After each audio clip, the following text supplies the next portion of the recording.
Près de 65 000 personnes se sont rassemblées mardi en Arizona pour dire adieu à Charlie Kirk, l'influenceur d'extrême droite assassiné le 10 septembre. Le président Donald Trump l'a qualifié de « martyr, mort, pour la liberté américaine », tandis que sa veuve, Erika Kirk, a affirmé qu'elle accordait son pardon à l'assassin. Pour ses adieux à Charlie Kirk, assassiné le 10 septembre, la droite américaine a célébré dimanche 21 septembre la mémoire de l'influenceur pro-Trump avec des sommets de ferveur religieuse.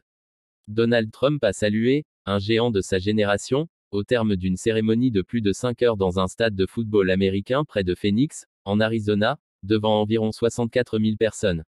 Le président américain a pris dans ses bras Erika Kirk, la veuve de Charlie Kirk, qui l'avait précédé à la tribune. Il y a moins de 2 semaines, notre pays s'est fait arracher l'un des plus grands esprits de notre temps, un géant de sa génération et avant tout un mari, un père, un fils, un chrétien et un patriote dévoué, a déclaré Donald Trump. La violence vient largement de la gauche, a-t-il lancé à la foule, vêtue aux couleurs du drapeau américain, beaucoup arborant des casquettes, Make America Great Again, MAGA, rendre sa grandeur à l'Amérique, des t-shirts, Freedom, Liberté, ou Charlie.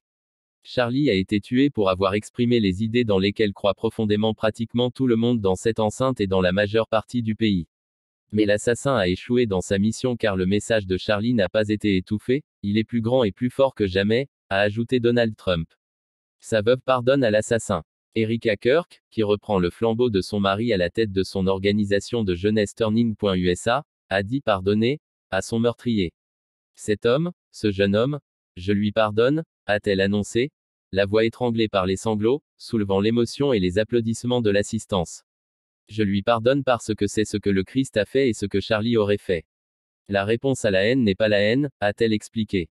Le meurtrier maléfique qui nous a pris Charlie s'attendait à ce que nous ayons des funérailles aujourd'hui et au lieu de cela nous avons eu une renaissance dans la célébration de Charlie Kirk et de Jésus-Christ, a déclaré le vice-président J.D. Vance, dont il était très proche.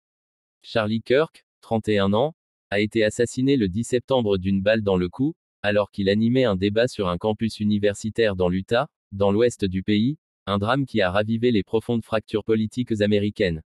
La cérémonie a aussi été l'occasion de retrouvailles publiques entre Donald Trump et Elon Musk, qui ont discuté de manière visiblement amicale et se sont serré la main, plus de 3 mois après leur rupture spectaculaire.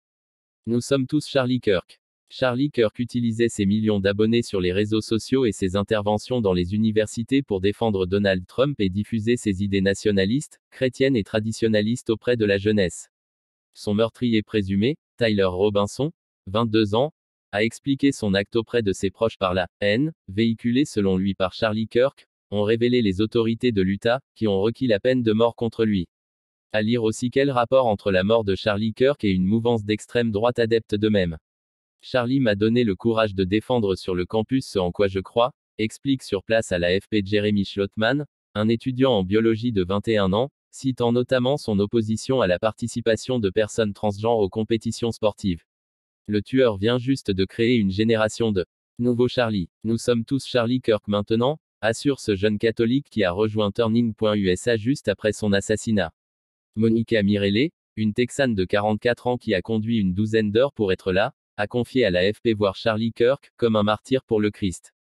Cette infirmière d'origine mexicaine dit adhérer, à 100%, à son discours anti-avortement et contre l'immigration clandestine. Avec AFP.